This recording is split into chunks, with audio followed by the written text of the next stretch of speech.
पण हे जे आहेत हे सगळे इंडो वेस्टर्न आणि इंडियन मध्येच मोस्टली आहेत. आणि बरोबर. सतत तुम्हाला ते हा ऍक्च्युली मी सोनं माझा तोच सोनं प्रश्न होता घातलं की पाहिजे. ट्रेडिशनल आणि वेस्टर्न असा इंडो वेस्टर्नचा जो एक आता नवीन फॉर्म आलाय तर त्यामध्ये पण काही बनवून घेत असतील तुझ्याकडनं, Yes. तर त्याच्यात पण डिझाईन बनू शकते म्हणजे तसं बनवू हवं शकते. असेल तर. हो हो. म्हणजे आता तर कसं झालंय माहितीये का, लोकांना खरंच कंटाळा आलाय सतत सोनं घालायचं आणि बरोबर. फिरायचं. तर लग्नात आपण एक दोनदा घालतो, स्वतःच्या किंवा दुसऱ्यांच्या खूप जवळचे जर नातेवाईक तरच असतील घालतो. तरच बरोबर आहे. घालतात.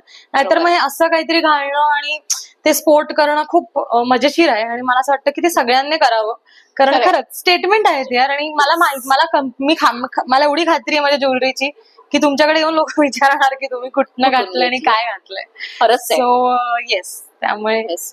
खरंच स्वानंदी खूप वेगळं काम करतेस तू. Thank you. आणि ही आवड तुला आहे आणि ती तू जोपासली तुझ्या कलेच्या रूपाने, तू व्यवसायात त्याचं रूपांतर केलंयस. हे खूप घेण्यासारखं आहे. आमच्याकडे जे आहेत यंग मुलं आहेत, मुली आहेत की ज्यांना प्रश्न पडतो की काय करावं आता, तर त्यांच्यासाठी खरंच हा आदर्श आहे की तुमची जी आवड आहे ना ती तुम्ही आवड तुमच्या व्यवसायात रूपांतरित करा. Yes. आणि हे तुम्ही करूच शकता.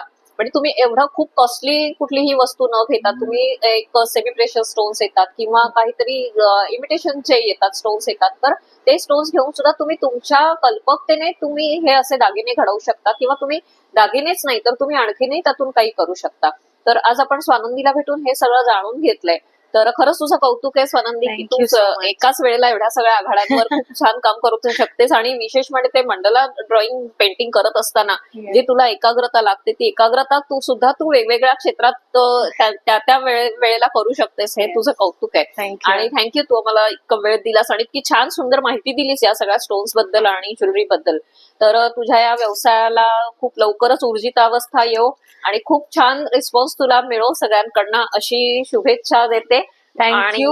घेते. थँक्यू. आणि थँक्यू मला इथे बोलवल्याबद्दल. खूप बरं वाटलं मला येऊन. आणि मला खूप बरं वाटलं सगळ्या गोष्टींबद्दल बोलताना, स्पेशली माझ्या वहिनीसोबत. कारण मलाही माहितीये की तिला केवढ्या या गोष्टींची आवड आहे आणि तिने पण मला या गोष्टींमध्ये भयंकर हेल्प केलीये. खूप कॉन्टॅक्ट आणि बऱ्याच गोष्टींमध्ये तिचा मला आणि माझ्या दादाचा खूप सपोर्ट मिळालाय. आणि त्यासाठी थँक्यू सो मच. आणि मला थँक्यू इथे बोलवल्याबद्दल. आणि खूप बरं वाटलं तुझ्याशी बोलून. थँक्यू. धन्यवाद.